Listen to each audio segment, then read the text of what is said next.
you to Rod and Norma who are not here, but who are the inspirational leaders on this fight. We're all here because of them, and it's good news to know that he has been discharged.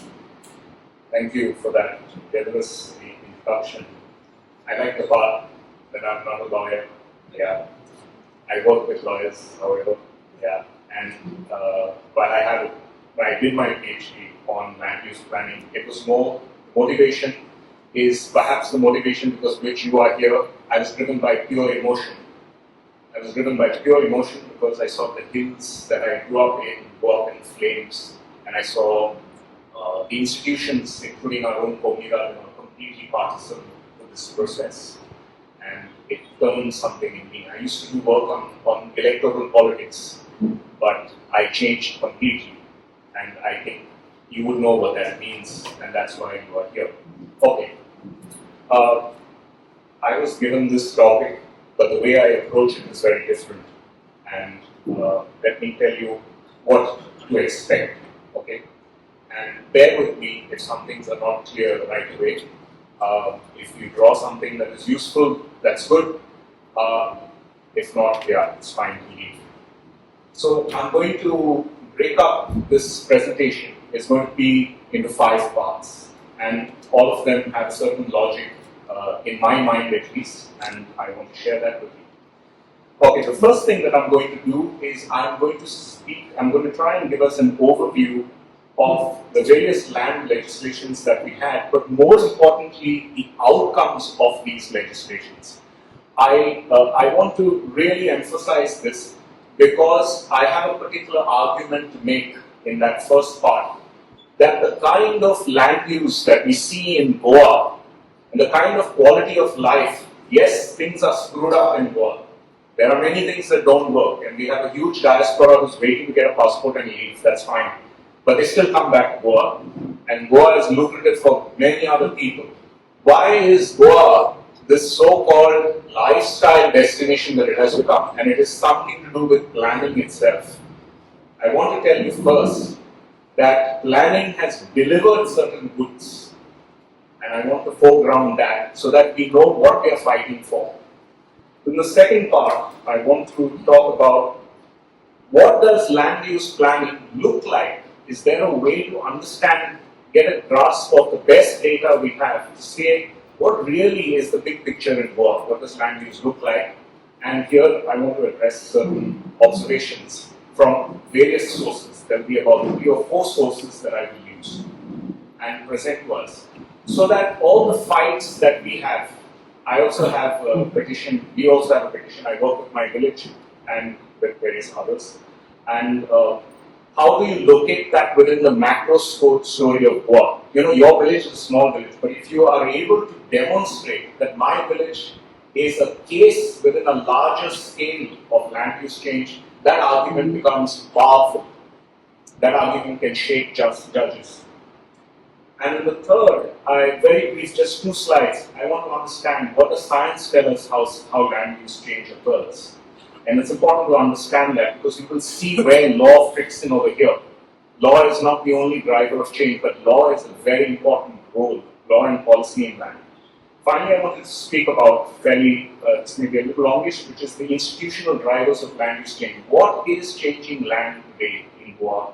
Fairly quickly, but the biggest part is part 5. There are too many slides. This is really a way how not to make slides. So I will skip through large parts of it and focus on what I think is important. At some point of time, I'm going to stop short and come to part 5 directly, part 5 is really about how do we address these issues that we have witnessed. Okay, so let me start by looking at part 1, which is the legislations in land, and their outcomes. Okay, and I'm going to really be provocative over here. So hear me out first. Like my teachers used to tell me, when you're looking at art, our job is to consider it. Criticisms later. First consider it. And then you don't have to accept it. Okay? So, sorry. I'm going to speak about when we got liberation, what were the objectives of our society? And how were those objectives converted into land policy? The two are linked.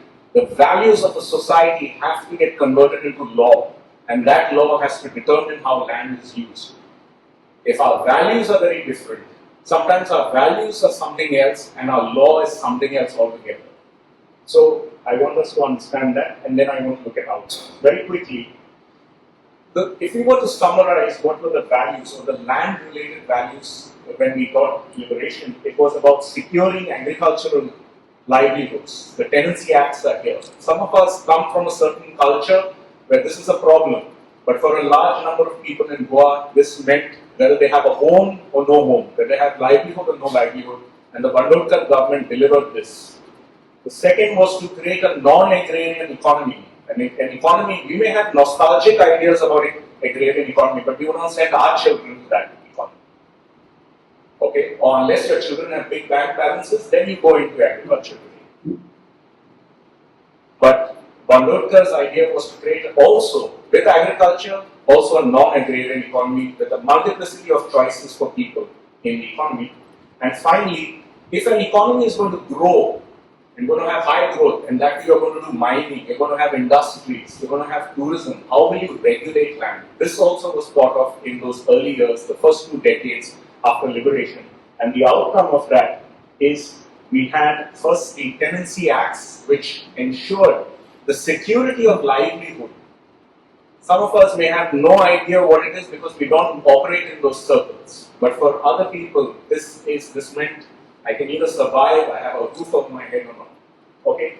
And the creation of a non-agrarian economy were the various policies to create industrial services, tourism, etc. All the land policies regarding that are there. I'm not going to detail them, but I put them under these clusters. And finally, how do you regulate land? If there is going to be so much activity, heat in the economy, and remember, every economic activity, the fundamentals of economics, for any production to take place, you need the factors. It's the interaction between labor with land, capital. Land, labor, capital, 3. This is your first class in economics. To create any production, the interaction has to be between land, labor, and technology and capital. Land has to get, and land is of finite, land, the critical aspect of land is it is a finite resource. So how do you regulate that? That's why the land policy has to be a key policy. So these 3 things, and you have, for example, these tenancy regulations, and I'm skipping to it fast, and this is important. So I'll tell you when it is important. These are landmark land use regulations. 1986, we had a regional plan. No other state in India had it, that had a zone for every part of the state. No other state had done it. We were a pioneer in that. That is why Goa has a unique pattern of land use. We are at the same time the most urbanized state in India. I hope you know this. We are the most urbanized state, but it doesn't feel like Delhi. It's still. The politicians have other ideas. In 1987, we had uniform bylaws for all municipal areas. And in 1997 itself, we had protected non-development slopes.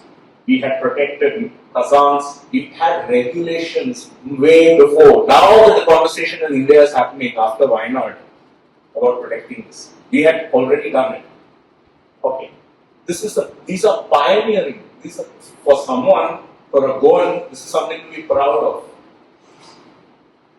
These are the various, this is the classification, it's not very clear. The system, there are various, if you were to take all the regulations in Goa and classify them with respect to land, they fall under 3 clusters. There are systems that ensure, tenure, okay, who owns what, how do you evaluate that land, what is the value of land, land use management, which has all our planning laws, conversion authorities, licensing authorities, and land development, industries, mining, tourism. All the laws of Goa that have an impact on land can fall in either of these 4 categories. And this is an attempt to put order to the madness that we see. I mean, we have large laws, but we can put order using this system. Okay, if you're interested in a macroscopic idea of how land is regulated and governed, so you will find, for example, some legal systems are about preserving land as they are. Others open up land for new uses. All of these things are possible with law and with policy. Okay, let's move on. So, some of the outcomes, now I'm going to look quickly at some outcomes.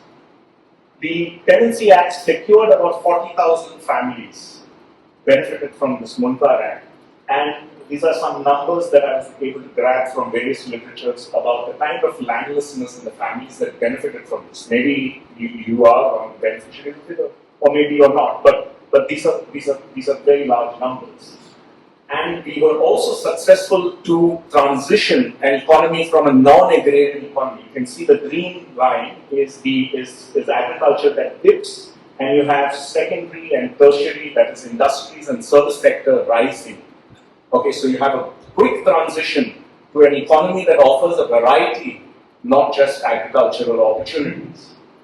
Okay, so again, this is a very interesting slide. You talk about now coming to land, how's land used.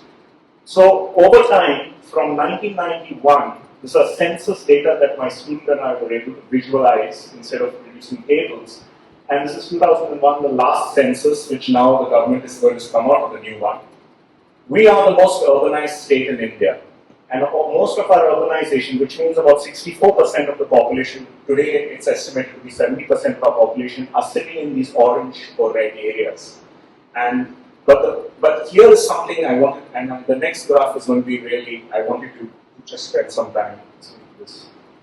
So what the student and I did is we tried to ask this question.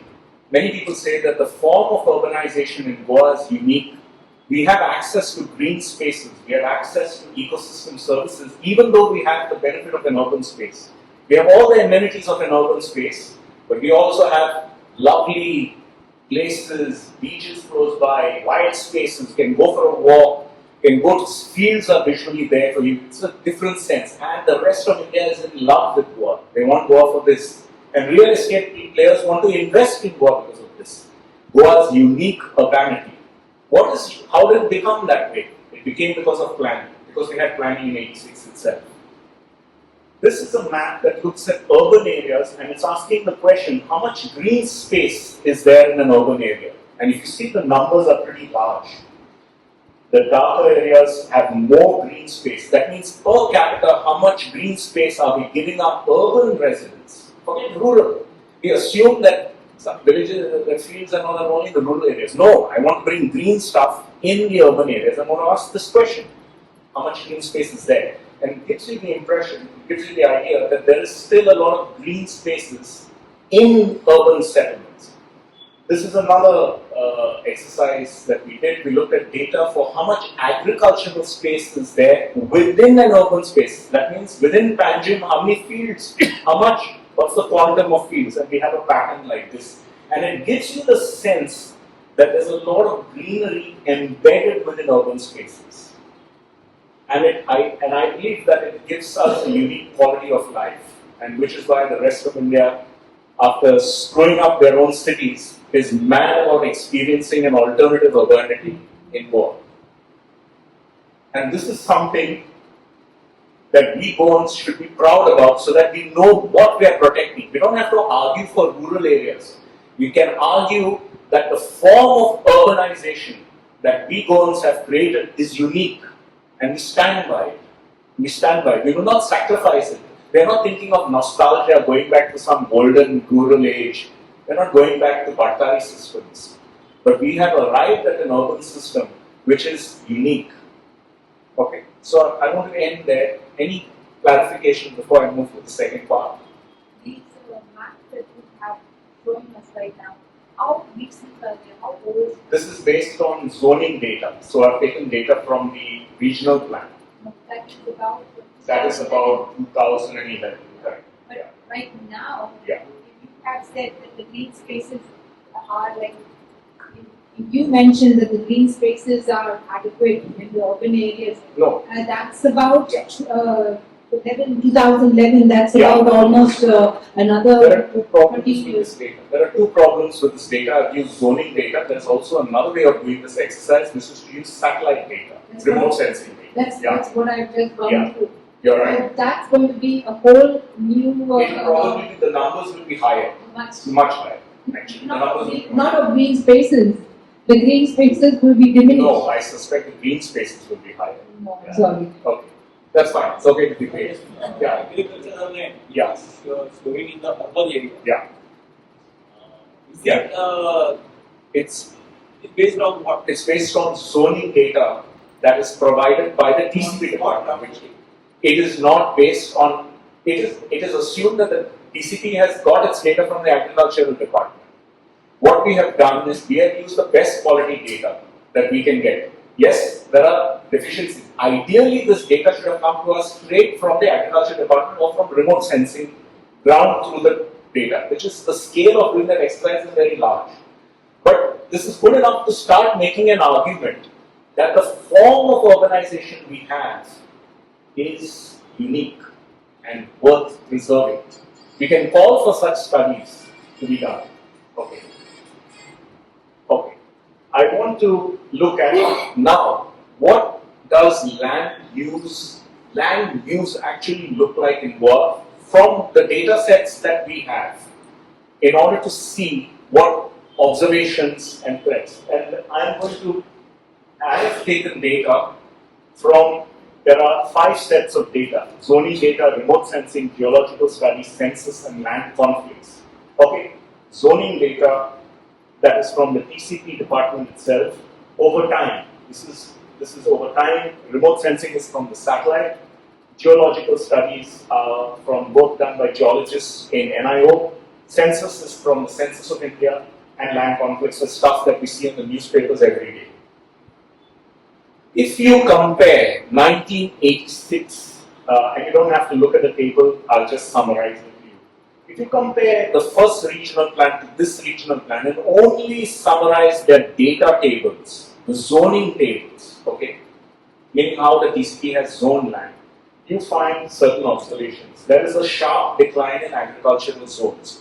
Now, this may be the case that RP 2001 had very gross, and it did have very coarse data, very broad brush data that needed detailing. And that may be the reason. But if on the absolute number scale, there is a decline, a very sharp decline. There's a marginal decline in forest zones, which again may be because the RP, I'm telling you also the deficiencies in data. Okay? And there has been an increase in settlement in industrial zone, marginal increase in settlement in industrial zone. Okay. Now, better than this, let's look at remote sensing. Now, this is the eye in the sky. These are satellite data sets from satellites, which are then interpreted. And you have this publication which looked at just the most urbanized talukas of Bardes, Biswani, and Marmogao and Salse, and they have found a sharp increase in just 10 years, 50% increase in urban areas, the density of these areas, and the fragmentation of green spaces. So lots of these green spaces that were previously connected are getting fragmented. Okay, now this is not zoning data, this is satellite data. Okay, and it gives you the idea of how urban land use is changing. This is very recent data, 2004 publication in a very prestigious journal that is looking at soil erosion. And it says its findings are about it got publicity in the newspapers as well, that about 28% of the land mass, which are the dark blue and the blue areas, are under very high threat of soil erosion.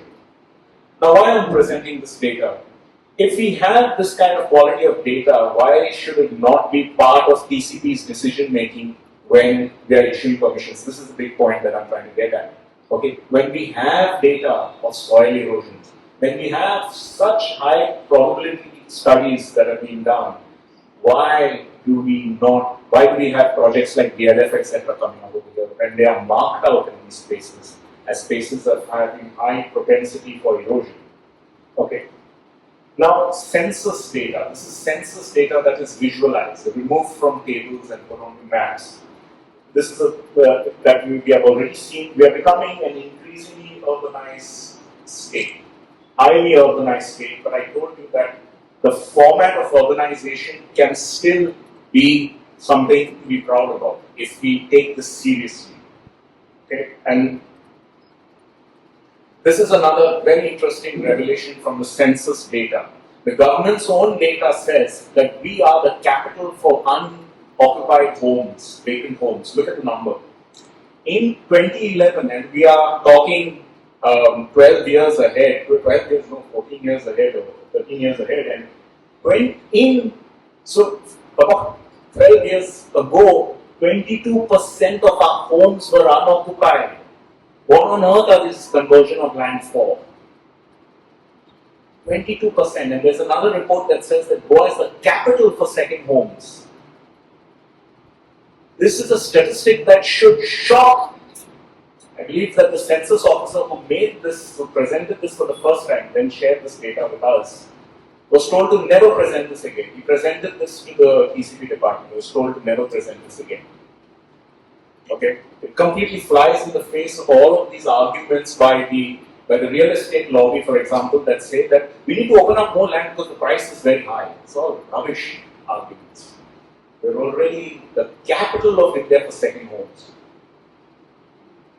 And who's saying this? The government itself is saying this. Okay, so this is about, these few slides were quickly about telling you what the pattern of land use looked like. Okay. Now, I quickly want to just bring your attention to just one slide in the hope that we draw one important lesson. If you ask the question, if you summarize studies that ask this question, how actually does land get transformed? And the summary answer is very simple. The agent of change, the agent that changes land is human beings. Humans, we change it. But we change land when we respond to economic drivers. There's a new economic possibility, industries, or a new kind of tourism, something of that sort. We then become the agents of change because we respond to it. But the critical point here in all land use model is this, which is that in turn it is mediated by institutions. Let's explain this a little bit more. If the government comes out with a policy that says we're going to go for mining, we're going to go for industries, and we're going to allocate this land for this activity, what that policy does, what that institution does, is it opens up land. It creates a new frontier for land. The reverse is also true. If a government says this is farmland and you can do only farming there, it limits it only to that economic activity. Or if it says this is a forest land, this is mangrove and no development, absolutely, this is ecologically extremely fragile, it sets the limits to the market. And this is so important to understand that sometimes we get this impression, that market forces are, economics is taught like this today. Market, what to do? Market is there, so there are this. Market is what? Market is a set of rules. And this is what they are doing today. All this 17.2, 39A is creating a market for land. It's not that the market has come here. They have created a lucrative market of land. The market is a set of rules, please. One of my most insightful lectures that I received is don't simply look at demand and supply. Look at markets as regulations. As a matter, we as a society will decide what is not for sale. We don't sell our mother. We don't sell our children. We said there are limits to the market. There are rules. Some things are not for sale. Some things are where society decides the market cannot encroach this space. And if we change those rules, then we say the whole world is here. Actually, we have created that market, and this is one of the big points I want to talk about in the next part. Okay, so the role of institutions is what I want to make. institutions that regulate land do two things. They can open up land and they can set limits on the market. Just keep this in mind. Now I want to look at what is driving these massive changes that we see today. And we'll just go through this quickly. The first driver, I'll just give you an overview. The first are legislations and amendments, internal directives, circumventing procedures, withholding information, and land politics. I'll just come to this. Just bear with me while just trying to use some summary tables. These are recent amendments. All of us are aware of these. Some of them have lapsed and new avatars have come. Okay, what do? We are already in court. Goa Foundation is already in court with 17-39. My village is also in party in the court against 17-39A, and then there is the IPD Act. What are these? Essentially, what are these? These are laws. What are they doing? They are saying we can give you a case-by-case exemption from the existing zoning plan that exists on a case-by-case basis. Okay, they are the principal mechanism that is converting green to red today, meaning any fields, natural cover to settlement. And you had previous avatars of them, gazette changes from 1988 to 2005, 16B, which is scrapped. SEZ Act, which this government was in opposition when the SEZ policy was passed. Manohar Parrikar made a beautiful statement that I still have. He says the SEZs are so dangerous that they will lead to a demographic invasion of Goa. These are his words. And then he's this very same person who passes the IPP Act, which pretty much does the same thing. And we are just unaware of the ideas, the implications, the magnitude. It basically says if I designate an area as investment promotion area, no laws apply, and I can convert the land as well. This is what Delton is doing in Naragali using the IPP Act. And the IPP Act is headed by the Chief Minister, and the PCP Act, So there's a nice balance of power. GLBDR, we have not even seen this, and I'm very grateful to architect Tahir who educated me about this. This is one of the most dangerous, and we have not got our act together, even I have not got my act together. Goa land building regulations which were changed in just last year in August 2023. A small amendment was put in that said that a committee can sit and decide, even if the entire FAR of a village is set to 60, say Benauli is 60. Benauli is a beautiful case because there are many cases happening there. Set to 60, we can give you a 20% increase in that FAR, 20% increase in FAR on a case-by-case basis. So it is to allow existing settlement to go even higher. Now the most beautiful part. 1 week after that amendment, a corrigendum was brought in to say there was an error, 20% needs to be deleted. So it can become what? Any, and it's 200.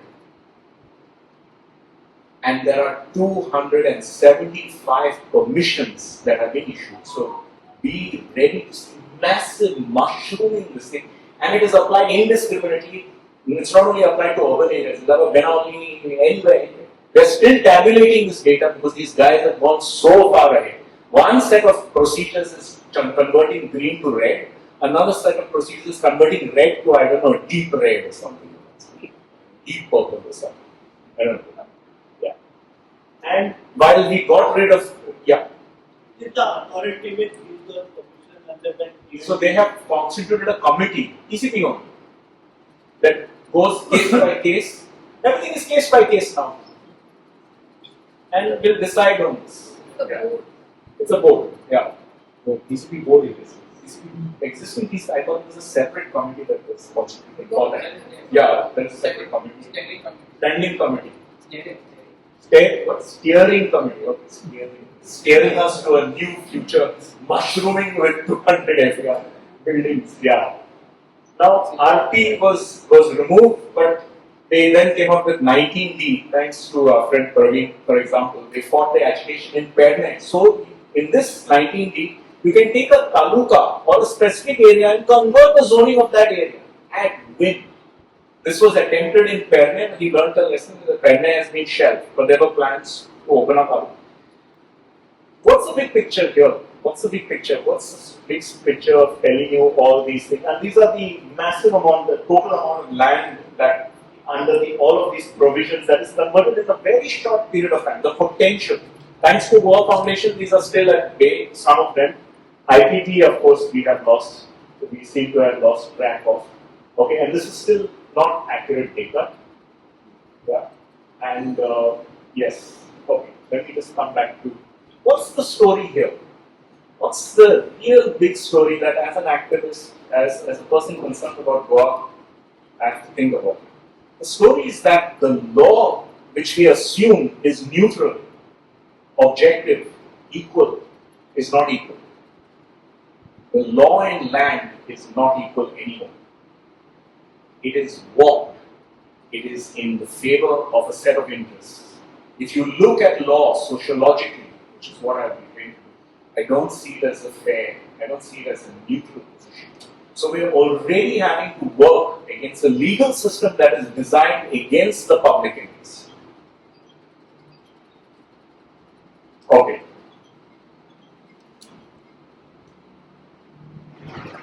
Here is another classic masterstroke done by Digambar Khan. In 2008, when the regional plan was being finalized, an internal circular, now I'm telling you about internal mechanisms, so a circular was passed to say that ODPs can be exempted from having to adhere to the regional plan. And as a bargain, ODPs are then given to different problematic politicians. To do a painting job as they please and to screw up the urban areas of Goa. Okay. So they were dealing and no correction. This is the reason why Edgar Rivero resigned from the SLC, the only one to resign from the SLC. And if you read his letter, he explains the danger that this will have for Goa because of this thing, just one act, one move, an internal circular that of outline development plan. It's a zoning, it's a detailed zoning plan that's supposed to adhere to the regional plan but detail out for an urban area. Because urban areas are very dense and the regional plans seem to be too broad even for that area. So the detailing needs to be done by an ODP. Actually, and then there was supposed to be another detailing called a CDP, comprehensive. There's still not a single CDP in Goa. And CDPs were supposed to identify all our infrastructure lines. That's why we keep on digging up things. If we had CDPs, we would probably arrest that problem. Okay. This is a comparison of, okay. This is a very interesting, the DCP minister tabled a report and made a statement that created shock waves. He said, my God, I'm shocked with the regional plan 2021, these guys were so corrupt, they converted zones, etc. And huge amounts of people whose land was actually in settlement, they went and dumped them in the forest and agricultural land, and it's to the tune, he said, of 6 crores. Such injustice has been brought upon the people of Goa, and I will be their savior. I will produce 17.2, 29.8. So the rationale for bringing this is based on this. We have studied some of this and we found that actually the regional plan added something like almost 11, there's the figure over here, almost 11 crores was added actually in the regional plan when we compare it. So where on earth he's got this 6? This question was raised in the assembly by only one MLA. Benzi asked this question, and you could see how nervous the TCP minister got. And then he quickly said, I will produce a detailed report. Yes, we had to receive that report. So, I mean, you can't speak much, this is breach of privilege, I suppose. Come to the office. You share the study. I mean, this is fraud at another scale, yeah. And we don't do our numbers. It's simple math, actually. And yeah, this is something that is giving me acidity every day because it's happening in my neighborhood. We have a lake hill slopes, we have one of the finest regulations to protect hill slopes. I was enlightened by Praveen and by Swapnesh, who told me that hill slopes actually in Goa, we have protection of hill slopes from 10 degrees till everything above 25 degrees is non-development. And from 10 degrees it is restricted development. That level of, and how is this actually, how does it get actually applied? We have no idea. We have no idea. We have fantastic regulations, but they get subverted.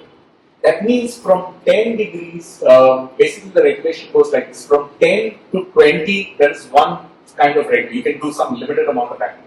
When it brings 20 to 24.99, you can only build retaining walls. And from 25% onwards, it is clearly non-development zone. This is a non-development zone in my village bordering a lake. It is also a catchment area and it's an orchard. The TCP is so hell-bent to change this, and I have a suspect that this is now going to change hands to a very, very big builder. But they're saying that this portion is not, this portion doesn't fall into non-development. They produced this as a recent affidavit in court. Now, they themselves mark this as a non-development slope based on Survey of India. That means the Survey of India itself is wrong. And now they are saying this is now to be carved out, and in that area they can build. So this is the kind of manipulation we are seeing of hill slopes. This is a visualization that we created with some of the mappers and coders who we work with. If you look at Goa, and it's a fairly simple exercise, and you use remote sensing data, we can automatically, for example, this is the same lake, this picture is the same, this is the lake, and the red is showing you that this is a non-development slope. This is using satellite data to then say this is a non-development slope, and parts of the orange that you have is the restricted development slope. How could permission itself be applied? We went to this extent to seek a challenge of the kind of stuff that TCP throws at us. And the TCP almost bans for any. Okay, this is withholding of information. Many of us may have realized a lot. We finally rely on information. So much of information is withheld to make it difficult. For example, this website, which was inaugurated with great fanfare, One Goa GIS. It's supposed to be one place to have all the information on land in one place. It had a layer here called zoning. So you could just click on it, and it was used by all of us to fight all of these cases. That layer has disappeared.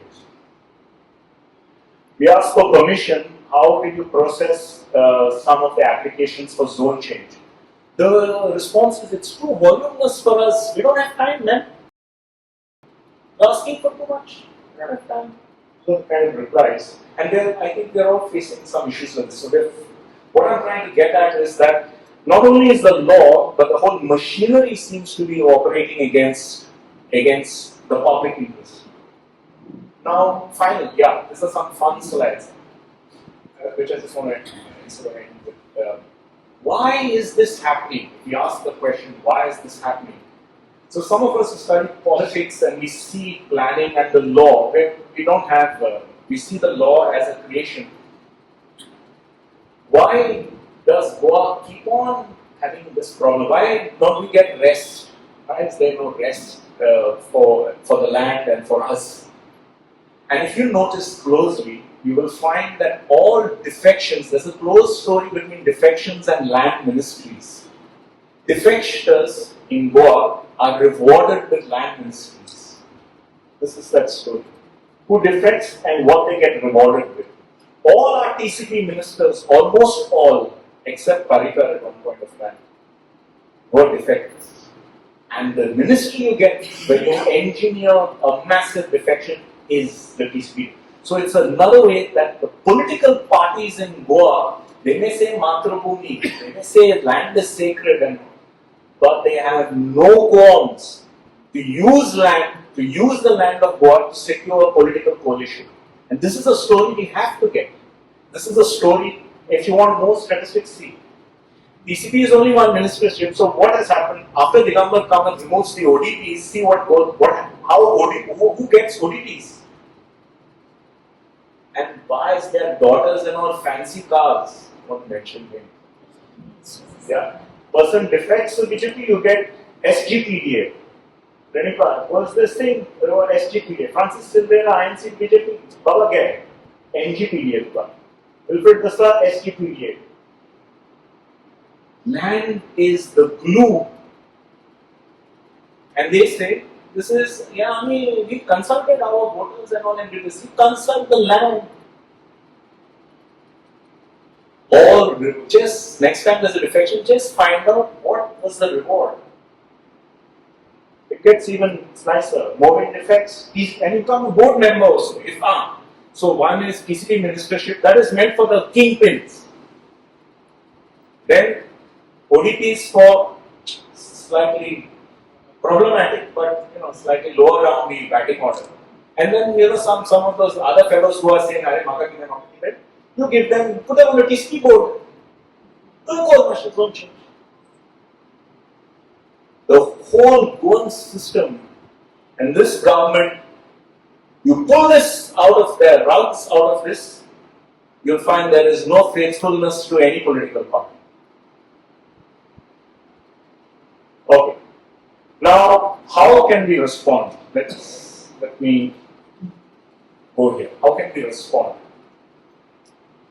This is probably the most important slide if you are making notes or anything, typing. But the rest was all the story and it's a big picture and horrible.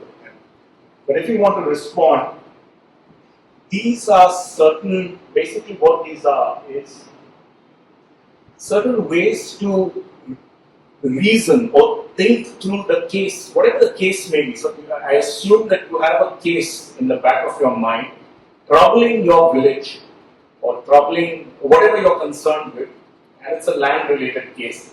How can I think through that case even if I'm not a lawyer? That's the way I'm approaching this question. And I'll run through this through my own village, and I'll show you examples from my own village. In my village, we in PIL and Mara, we are witnessing 92 square meters of land that has been converted either using 17.2 or 39A in a matter of months, 5 months. And we got together and we have now gone to court. How did we research this? How did we research this as ordinary people? And really, we went to a lawyer finally afterwards when after we finished our draft. This is how we did it. First, we asked ourselves, how is the law, how is the legislation biased? We asked ourselves this question, so it's the question. Is the legislation itself biased? Can we show that? And we had this answer. This is 17.2, this is 39A. We saw, let me explain this. In 17.2, when they first came out with the Gazette notifications, they had all this information and we tabulated this information. Then they progressively removed this information. And we made a chart like this and produced it before the court. Basically, what are we saying? First of all, in under 17.2, there is no provision given to the public to object. So that we know, that's the first point we mentioned. The people who has to face the brunt of your zone changes are not even given an opportunity to object. Okay. Then the judges will say, then the response is that, no, we have these experts, We have these expert guys here. Who's this guy? And all. Master blaster. Like Olympian knowledge. So, now, then we said, but why are you deleting this information? Why are you removing this? Because Goa Foundation has filed a petition. Selectively over time, and we have summarized this information onto one chart, which I believe it has had good effect. Then 39A basically has said what? Tunga after 30-day period, give you 30 days now. You all said 17.2 was against the principles of natural justice. Now 39A. In 39A, again you find 30-day period in that notification, all this information, name of the applicant, date of the applicant, the total area, district, zone, what was the original zone, what was the new zone, not there. So what are you giving us 30 days to object for? And by the time you get a response to RTI, 30 days are gone. And that you have to be so alert. You have to have your coffee so strong in the morning. Even in the moment you see the gazette notification, you say, I should come exaggerate. RTI application for all this information. This violates natural justice itself. This is the way the law is biased, and you have to. This is the way we reason through this. So, it's the first question we ask ourselves: how can we make an argument that the law itself is biased? Okay. This is okay. And here, this is 39A. Another way to demonstrate, an attempt to demonstrate that the law is biased. What did we do? When scrutinizing 39A, I'm grateful to architect Tahir Naran for this. If you look at the eco-sensitive classification, 39A has come out with its own eco-classification, which overrides the regional plan. Look at this. Like, mangroves are removed, sand dunes are removed, mud flats are removed, and Eco 2 is completely removed. Completely removed. This again we tabulated it like this in a simple to understand, along with some writing. One point we made this. Please look at this chart. And the truth will set you free. Okay, so this is about, I have made only one point here, which is, it's basically a question that we ask, and I think you should ask, I encourage you to ask, and kind of face with, how is the law biased? How can we demonstrate that? How can we communicate that effectively? It's the first thing to keep in mind. The second is to ask, what is the scale? What is the size of the monster? What is the scale at what we are looking at? And thankfully, today, thanks to work on it, thanks to guys like Praveen, Swapnesh, all of us, we have created some large data sets that are looking at all Goa. And it's very important to plug this into your village story. So in our petition, thanks to the exercise of maintaining large data sets, we were able to show how these amendments are screwing the whole state, the magnitude of the disease. That means in the short period of time from April 2023, using just these two amendments, you have had the zone change of about 25 lakh, right? This is almost 26 lakh square meters of land. And we also expressed this in our petition in terms of football fields. Do you know how many football fields are? Because these numbers are sometimes unimaginable. What do these numbers mean really? Like in our village, we said that this is like something to the scale of about 14 football fields have gone in the last 5 months. That's when it strikes you. And then it also strikes you that we don't even have a decent football field in our village. Yeah. And then, so we were able to first get the whole all Goa picture, and this requires you to have a large data set, which you don't have to have, but we have that data set, and we are free to share that. And Swapnish keeps making videos and sharing this information. And then we were able to use that data set to say, okay, where does PIL fit? Oh, PIL is number 5 in the whole of Goa. It's the 5th most, where the most amount of land is changed. Top of the order is Chopade, Mandre, Old Goa, Maina, Kulturi, PIL, this thing, yeah. Asaram used to be top of the pecking order, must be back. And then, so slowly we take the macro story and then we bring it to our village. And in our village, to show the size of the zone change, we use this map. What does 95,000 square meters of land mean that are converted in 5 months in this one village panchayat? And so we created this map showing all of these zone changes here. This has a certain power to it when you see it like this. When you see it on a table, it doesn't have the same effect. Just requires a little bit of skill sitting with an architect or someone, and this can be done. Yeah, but it is another way of communicating scale. Okay. So 2 things I said. One is about communicating how the law is biased. The second is how can I communicate the scale of what is happening. So I take the old Goa story first, and then I say, how does my village, where does my village fit here, and what is the scale in my village? This is about pace, speed, because they are so efficient. TCP is extremely efficient, far more efficient than us. This is the pace. This is, again, and all of this has been used in our petition. Trying to convince the judges to realize the speed at which these guys are working.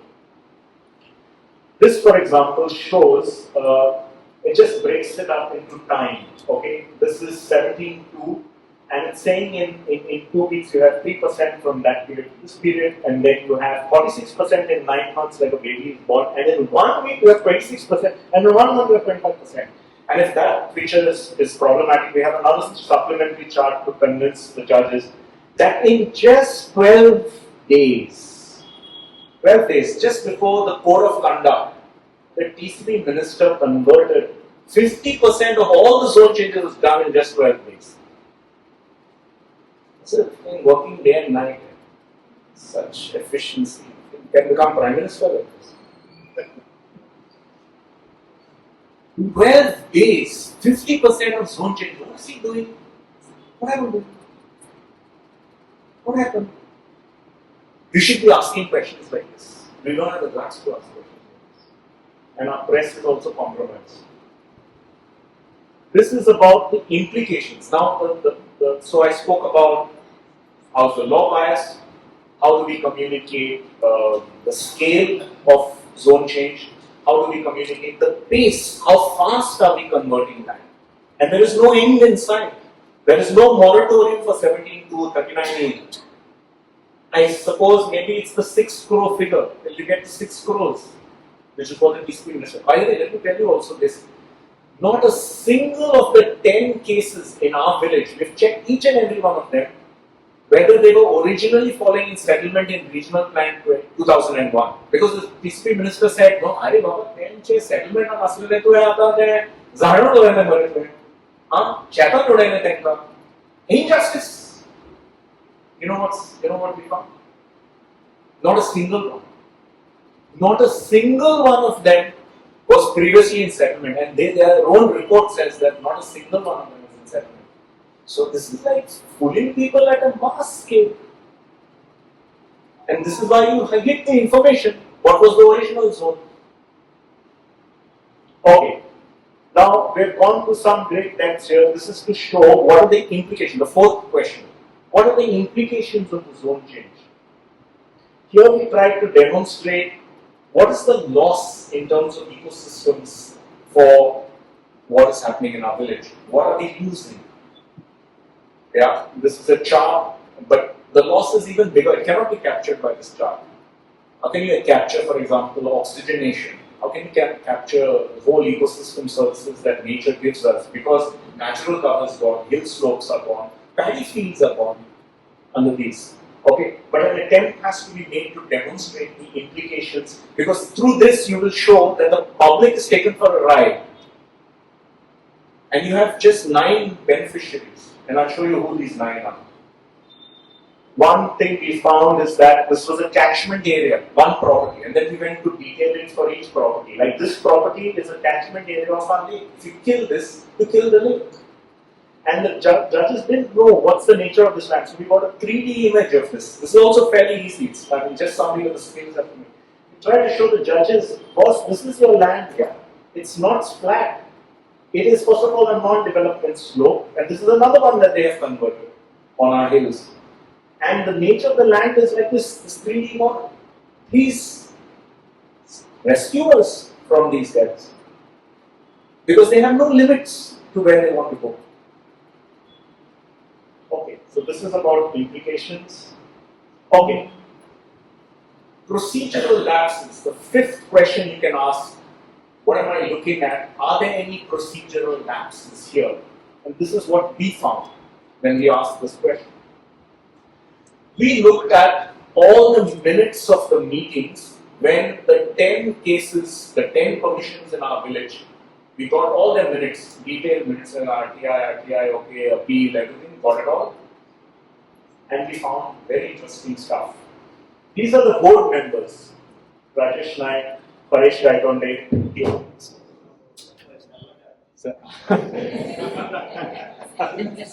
TCPS. These must have gone out. You can still talk. Can still talk without reconciliating. Okay. Can talk.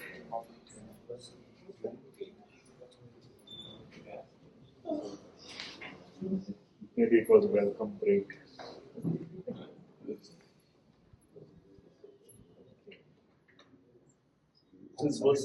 It's very surprising that these guys who sit on these boards, the so-called experts who sit on these boards, when you actually look at their attendance records, they're very strange.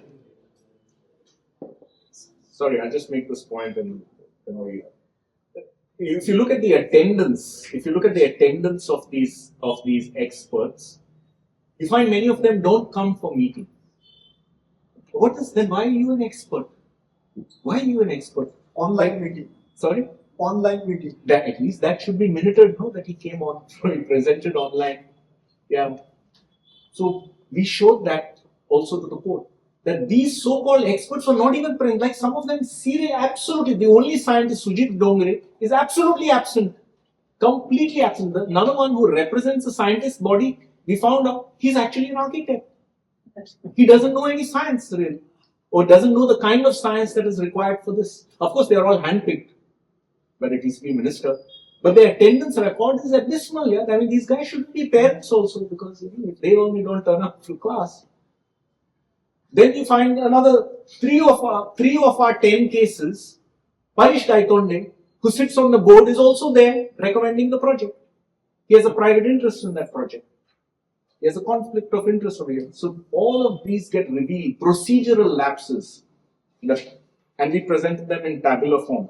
We also found when it comes to hill slopes, because we used our own, we thankfully have a good friend who is able to do some of this data. Should we got this?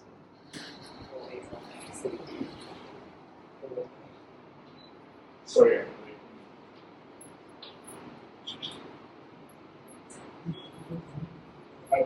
Sure.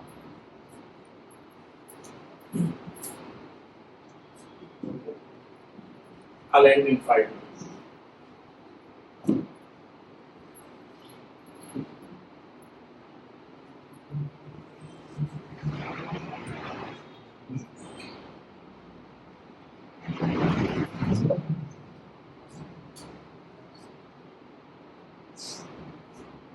This is the attendance record. Sorry. This is a chart that we presented in court. If you see Mr. Sujit Dongre, who's the only one who knows some science, is serially absent. Ralph D'Souza, an expert in tourism, apparently, is absent for 2 meetings. Advocate Nilesh Amonkar is absent for 4 meetings. Architect, so why are you an expert and why are we paying you? For what? Okay, now come to this. Another way in which experts behave. So, and interestingly, most of our cases where we have non-development slopes that are being converted, you get them by Paresh Gaitonde. And he also sits, so he sits here, and he's also one of the recommending professionals. That means this private real estate body comes to him and says, "Are you project for it? But I need your approval." Sir, no problem. I give my a letter, and his letters are very interesting. Like in our village, his reasoning, which we also revealed to the court, and the court asked him to be present subsequently, and has been summoned by the High Court. He gave reasons for our village to justify the zone changes by saying that MOPA has come up. And your village really requires, after MOPA, everything has changed. Where are we and where are MOPA?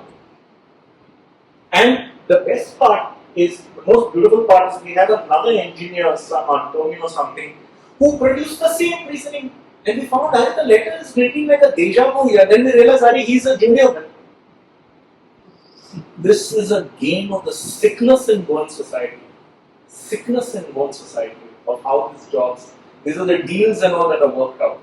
Okay, then you have another fan of Kalmanidhi, this guy who's been, there has been an inquiry into him.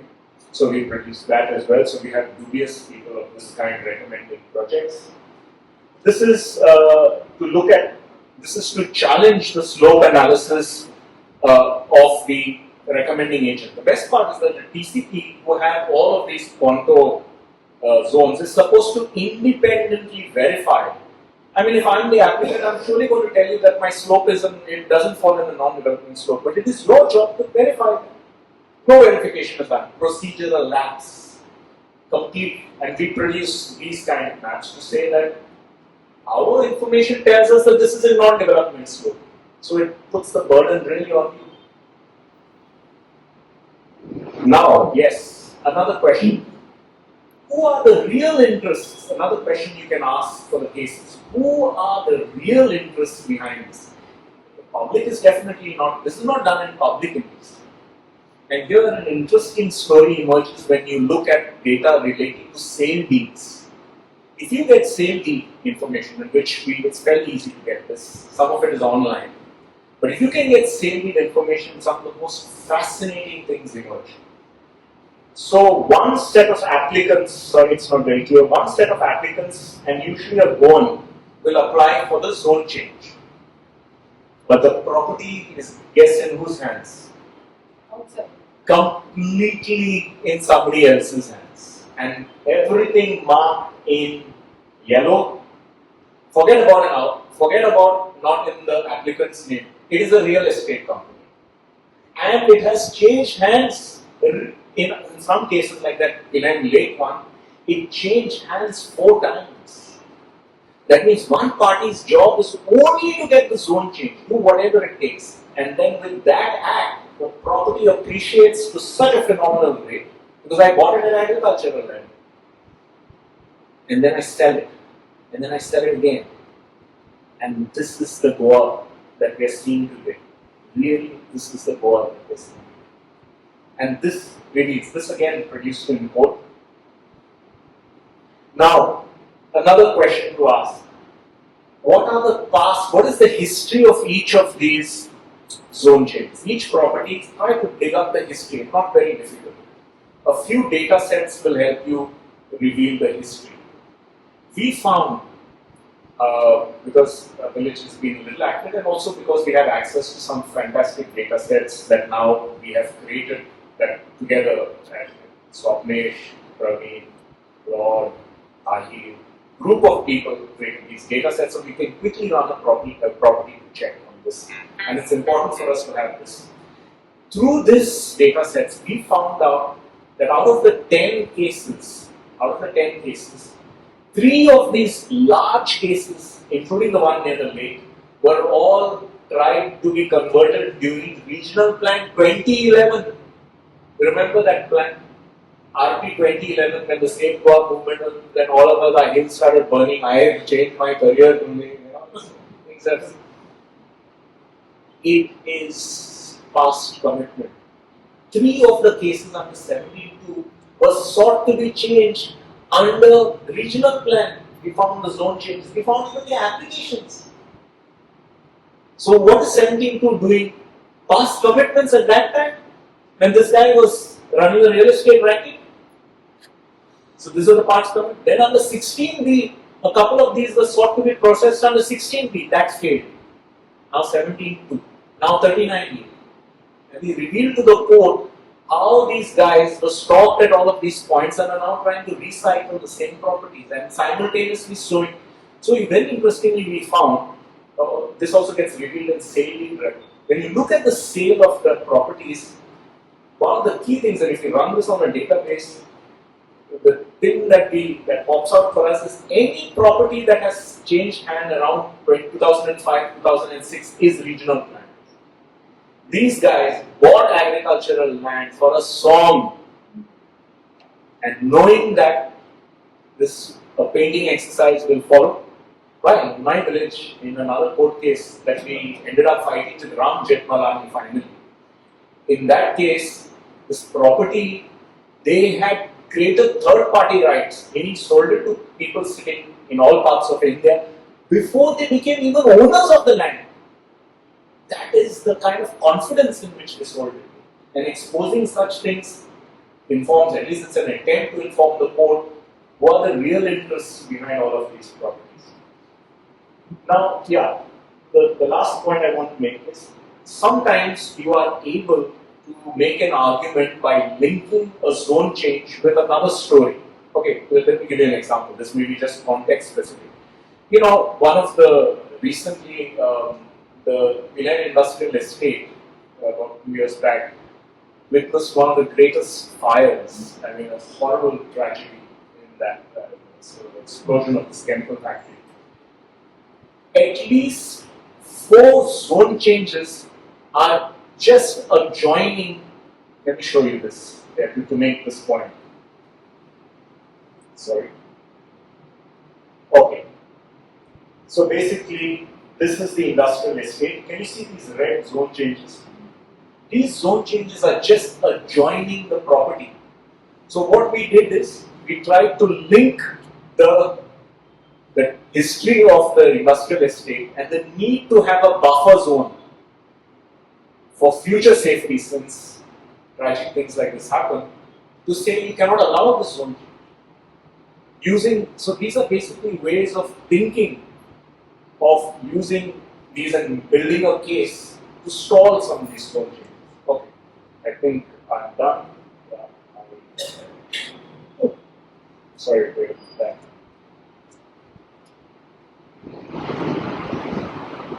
Yeah, okay, yes, I'm done.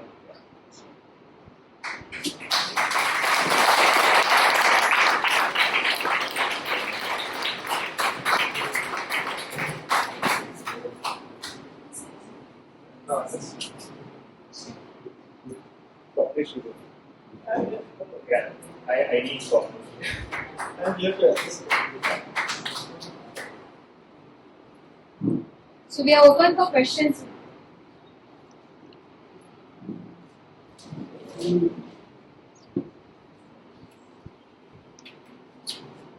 This was a fantastic lecture. Thank you, sir. Just I want to make one point here regarding you said about land use ground to thing. Yeah. And we think all the PMCs in our village, Yeah. if they do this exercise, Yeah. then I think we will get actual picture of what is the land use in each and every village of the Goa, which is not being done. This is one point. Second, I just wanted to ask you about population density. Yeah. Which is also a very critical point which has to be taken during planning of any village or any city.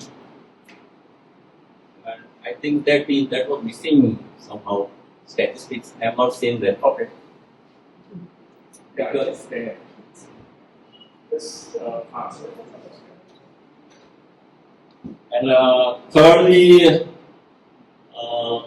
when any budget is there, they publish economic survey.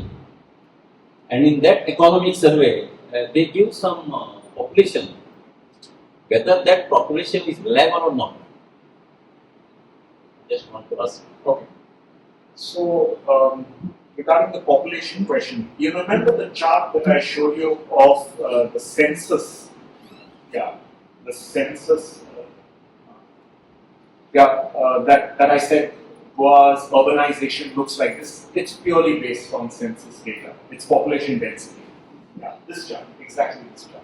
This is pure, unadulterated, in non-numerical form census data. It is simply telling us the dark red areas are where the highest density of the population resides in.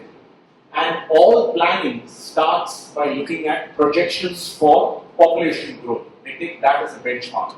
Now, world population growth is actually quite static. It is static. and we have excess housing stock. Just Yeah. in our village, I am from Penali, France. Yeah. If you see the population density as per 2011, it was around 2,500 something. Okay. And if I go as per the economic survey, Yeah. it comes to 4,000. Economic survey is saying something else, but it is based on which source? Economic survey, they give some population in that. Okay. Based So the on question, yeah. I'm surprised because I thought that economic survey would go either with census or it will go with NSSO data. No. And NSSO data is not reliable because it's not, it doesn't do, it just samples a few points. I'm a bit unsure. Yeah, I need to find out the sources.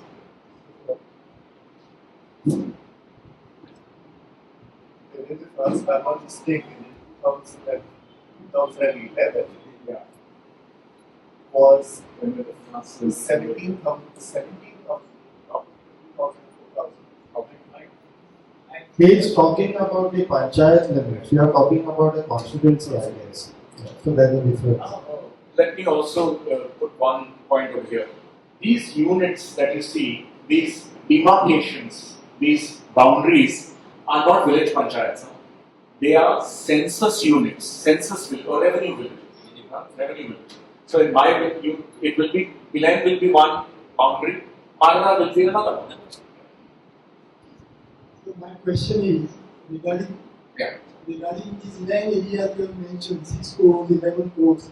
Could you please tell me what is the financial impact turnover roughly? Because if you want to convert, I know there is a thumb rule, 4,000 per square meter.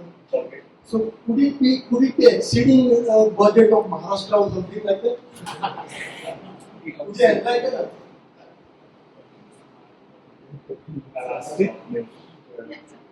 These are the extent of. So he is talking about per square meter rate for converting. Which is their data, not official. I can't tell you officially that. Because even otherwise, I think officially it is close. There are 2 rates which are applicable now. First rate for changing the zone, and then you have, once you got the zone, then you have to go and change, ask for a conversion sana. You have to pay again afterwards. And these people are ready to pay that. These are peanuts for them. We have done one case of Andhra, how much they paid and all that. One of your videos has one case. Those are official figures. Sir is asking for unofficial figures, which I can't tell officially. To produce a 3D picture, how do you get it and who do you upload it to in order to get it? We're still working on that. That's something that we're still working on. I can give you a sneak preview of something that my partner in crime are working on. But I'll tell you, that, yeah. Yeah, just give me a while. I'll have to go online. We can take another question meanwhile.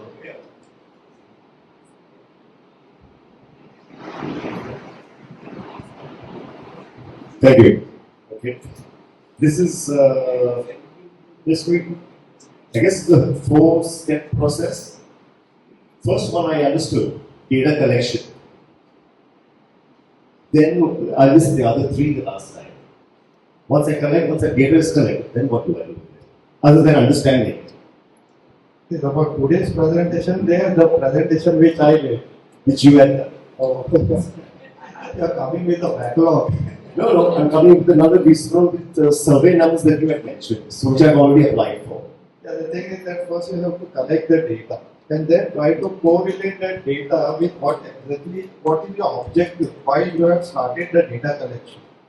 Try to correlate with that, summarize it, compile it in a chronological order, and try to make out something of it in terms of what the law says and what your the data which you have collected, what it says. Try to identify the gaps. These are your grounds, which you will be stressing upon when you approach the court or any authority. Well, I did get some of that. In that, land may have changed. I will get some of the information still. I have past information and getting some current information now. And 4 or 5 survey numbers and whatever. But it was Did you manage to get the grounds for challenge? no, not yet. That's why these points. What I go next. Now you have to first identify the gaps, what the law says and what the data says. If there are any gaps, those are your grounds. Total forest, total tree cover. That's what That goes into forest department's law. Go and check what the law says about forests, private forests. If it is individual's property, private property, then private forest laws will apply. Check what they are saying under file notings, if they have recorded something or not. These are all your tracking mechanisms to get to a ground. So this very often the contour map which the party produces is bogus. How do you prove it that it is bogus? They say we are 10%, and we as common man, we don't know whether it is 10%, 25%, 40%, and then the DCP says some what this thing they are making some Average. Average. Average. They take the average of the slope, which starts from the sea level, and then it goes to the peak of the plateau, and then say, see, there is no slope. It comes below 10%. That is how they operate. So how to prove them wrong? Let's understand this first. Please explain. So one of the, as I was saying, the legal mechanism actually classifies slopes into 2 categories. Restricted development slopes, which are from 10% to 24.99%. Above 25%, it is non-development slope. Okay, but there are limitations from 10 to 20%. We classify it as RDS 1, restricted development 1, in which what is allowed in that 10 to 20%? Some hill cutting Some hill cutting. In a step manner, and then from 20% to 24.99 only retaining walls and slope pits, etc. So all of these regulations are there. Now, the big question for us in Goa is, why don't we have a map that reveals to everybody where these zones are? That this is an attempt with some of the people, some are sitting here itself who are attempting to do this. It's an exercise of using remote sensing data, satellite data, and then using a code, a computer code that says when I receive. So basically, when the satellite looks down, you get something called a digital elevation model.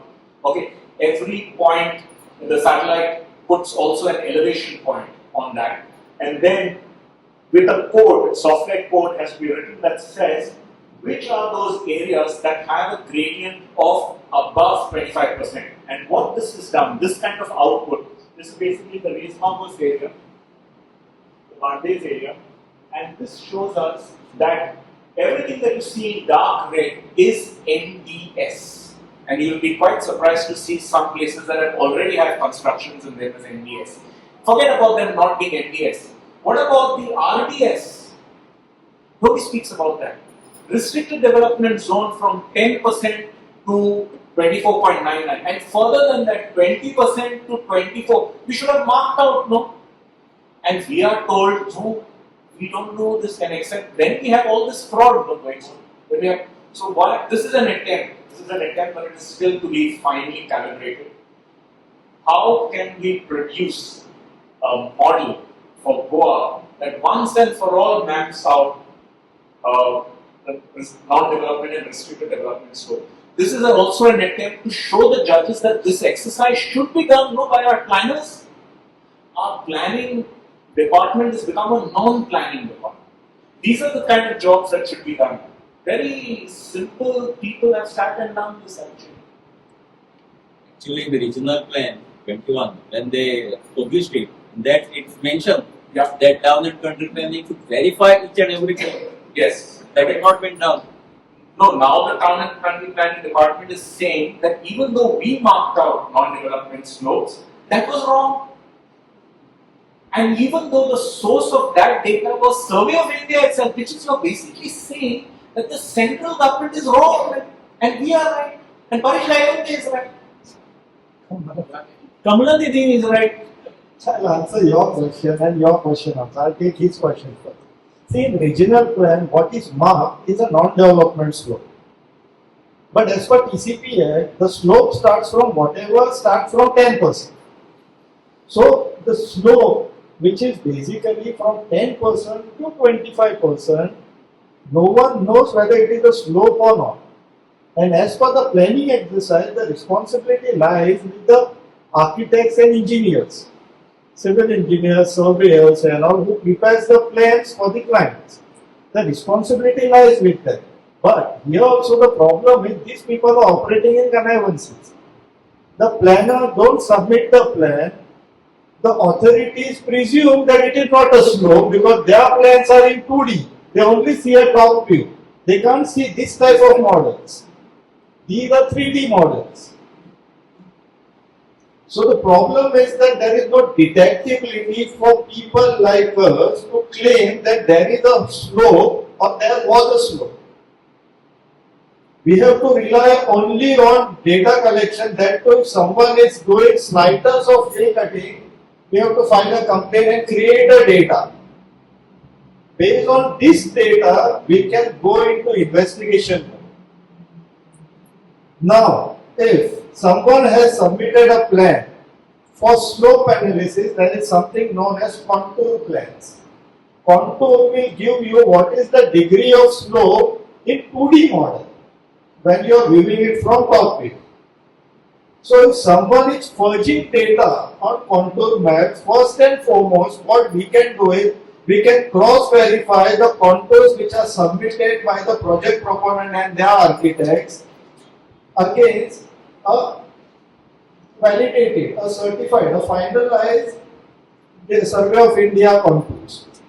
Just compare it, verify it. If it is valid, then yes, what the data has been submitted by the architect as per Survey of India is correct. That is the first stage what we can do. That is the bare minimum what we can do. Second stage, that you can compare this with some higher resolution data like ISRO data and all to establish your point. But bare minimum, as a thumb rule, at least compare that with Survey of India contours. That answers my question. How do you get the Survey of India and compare? So it is definitely accessible to you. No. आम आदमी को बोलो आम आदमी को पूछने दो ना.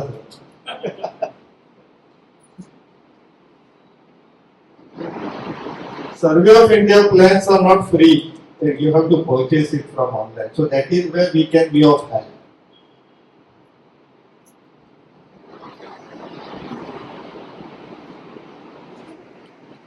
No. Foundation called Earthside Foundation. It's an NGO.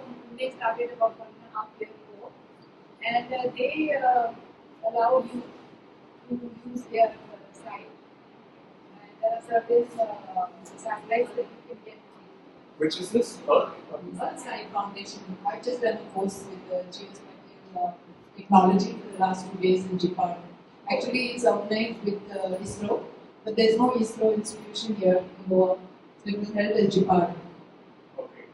So for this, there are some open source maps. Like for example, even Google Earth has some elevation model. Yeah, but we overlay that with what's called cartosat data, for which you have to buy a tile. Each tile, like for Barbados, we bought one tile because I wanted it for my village, and then, but it requires someone with that skill. You know, someone who has a good knowledge of ArcGIS or one of these softwares, and then you also need a coder who's going to program the system to say that this you mark in red. You know, these points and all that. These skills are available. I'm not saying it sounds like some, but this is possible. This is possible. It's absolutely possible. And this is exactly what the government should be doing. But this is not a priority. Even if either PIL can be compared the government with this data. That is exactly a plan that because Dr. Claude had that in mind, we are working on this. To demonstrate to the judges that this is reality, it is actually possible, and why isn't the TCP? There's another plan to show that because we don't have that, or the TCP has locked it in apparently it's in the head office and this information is not there. They have issued permissions in precisely non-development zone. These matters can be directly challenged in the High Court. Which matters. These range matters. But we have to prove that this building permission is actually in a non-development No, zone. with the present High Court building, is it legal? Considering this, Then we can look at that map and see. it is a big question. I'll tell you much more on that.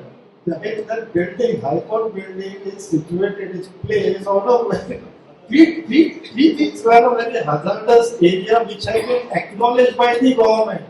So High Court, how can you challenge High Court? But then if you put that question now, they will be very happy in closing that High Court down. Just like the Opa airport that has come up. It's the same. No more questions? Thanks. I'm sorry, I'm not working for the government, but I'd just like to ask one question. Because all the time they are saying the government has done this and the people in power are doing this, but nowhere I've heard that the people, the common people are also involved in a lot of illegal activities and we all speak quiet about it. You know, everywhere in my village, I come from Arpur, the common people are actually responsible for this stuff, you know, for changing, zoning, you know, that. And I have one, I'll speak in Konkani, my Konkani is not so good, but पावसाळ्यात पिसोय भायर सरता न्हू आमी उदक घालता पळय ते ओलिपी जावन आतां सगळे पिसोय भायर येयले ते म्हाजे बाट ते म्हाजे बाट पूण वयर कोण आसता पळय सुकणीं आसता न्हू खावपाक पिसोय लायक that's gonna happen to the common people. Thank you. I have two responses to that. On one hand, there is a genuine debate that as a society we need to have, which is that if we are asking for private landowners who happen because of, say, brute luck, that they have a piece of land which is forest, and they are preserving it, and we are reaping the benefits of the ecosystem services that generates, how can we think of a model to compensate them? If we want, we must be willing to have a tough conversation about that. How do we compensate people who are retaining land the way it is so that we benefit the ecosystem services? It's a tough conversation. The politicians have a response to that, which is called TDS. It's a disastrous policy in my opinion, and it's a way for them to make even more money. But this is one part of the answer. The other answer is this. The role of politics is to create the good life. And if politics, through its policies, it opens up these and then says, look at the people, they are responsible. The politician, the political party is playing this game, and I have no qualm saying that.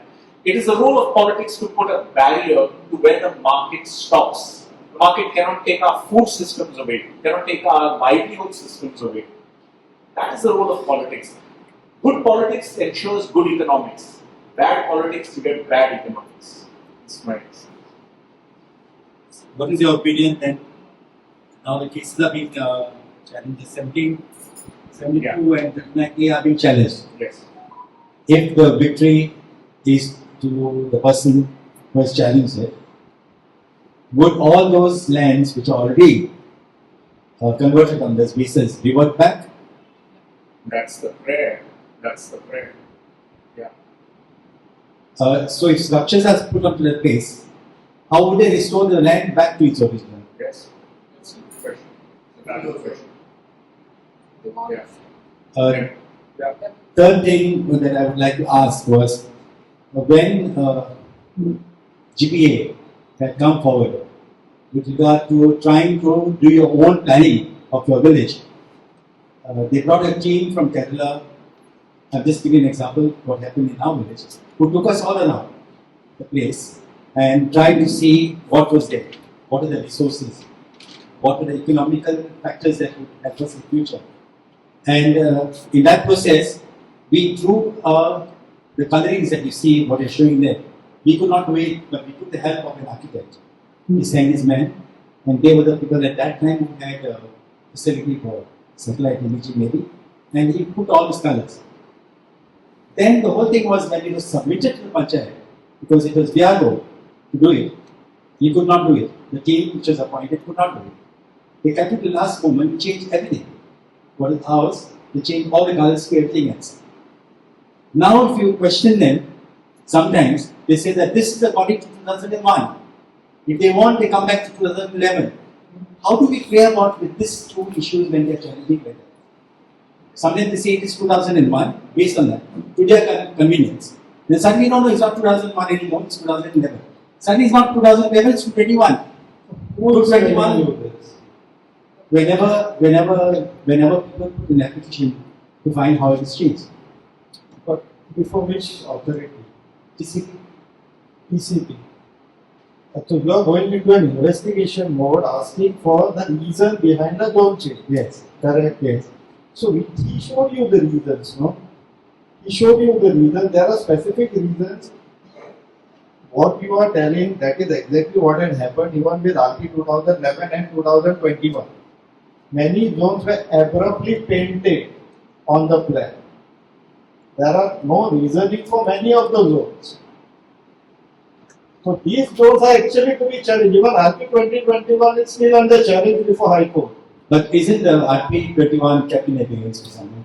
It When the was. agitation was there. It was. So how do they still carry on with that? Yes. If you want a small response to that, I'll give you that response. There's a letter here which precisely, I think, addresses your question. This gentleman has actually pointed out something that is very important.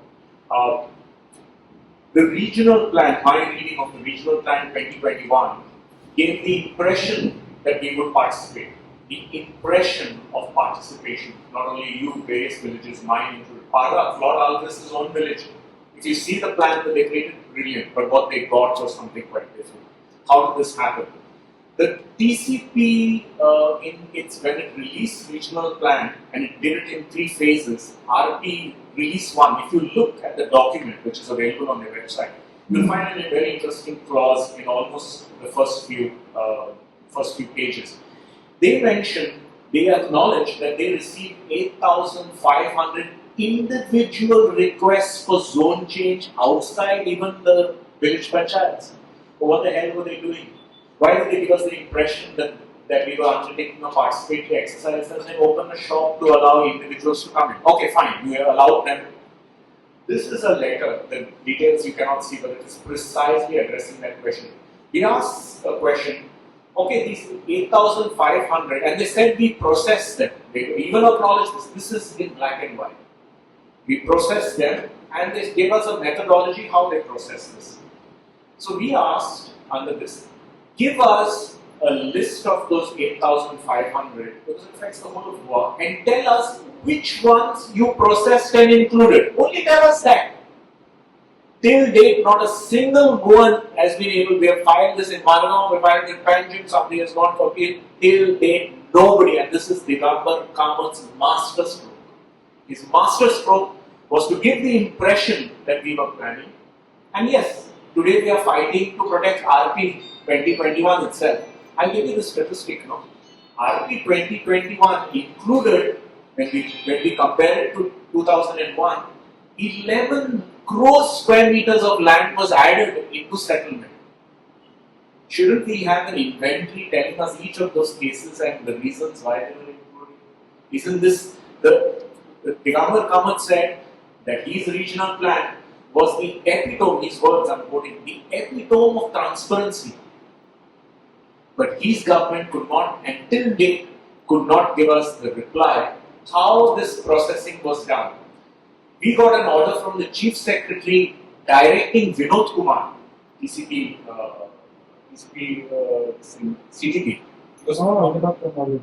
Vinod is not Deputy on ground. He was directed by the Chief Secretary he blurted it out that there is an Excel sheet they created, a spreadsheet, where they tabulated all the requests, and then their technical committee had given comments. This one can be allowed for this reason. This one should not be allowed. It falls in non-development. They have tabulated this. When he said this, the Chief Secretary was the Sardar at that time. He said, release this, give it to them. Vinod Kumar took me to his office and gave me only of Kanpur and Pune, and the rest he said, well, in another computer, until date he doesn't take my call. What are they hiding? What are they hiding? And now the government comes is with the right party.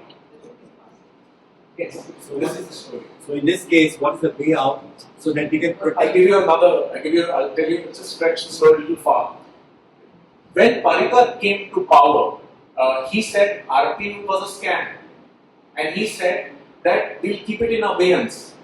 And we will revert back to 2001, correct? And he said only the eco-sensitive areas will refer to in 2021. Then what happens? Who joined this coalition? Who joined this coalition? Vijay Sardesai. Vijay Sardesai also said the regional plan, big problem man, I'm going to fix it. So he came out with what? 16B. You see this logic? He came out with 16B and his mandate as PCP minister was to correct the plan, correct the regional plan. What does he do? He, within a few months, he notified in toto regional plan 2021 and to correct it, he said, I'll have 16B.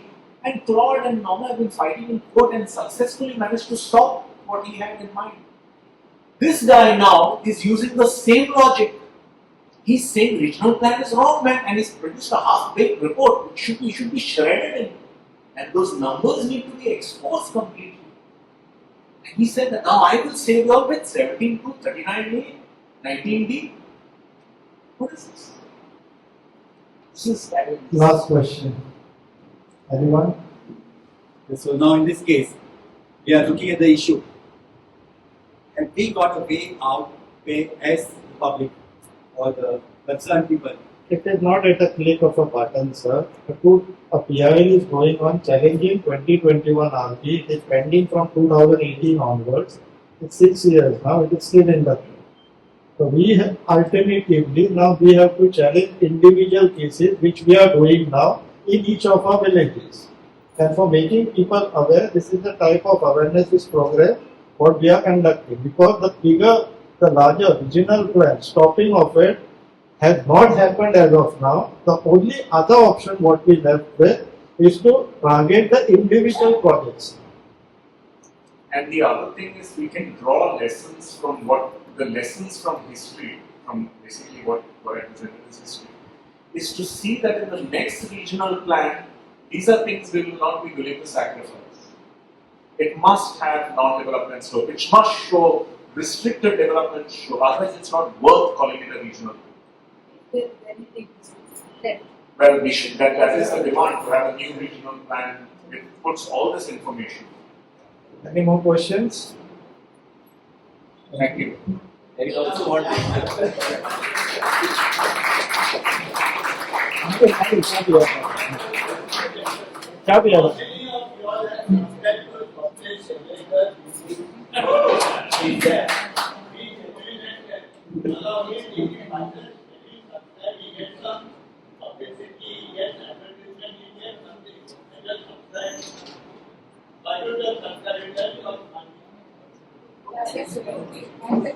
Yes, everyone shall subscribe to Sognesh Chandrika's channel, please. Yes, so thank you everyone, and I know that actually, sir, our crowd is not so silent, but I am thinking they are sinking in all the data and they now analyze the importance of research.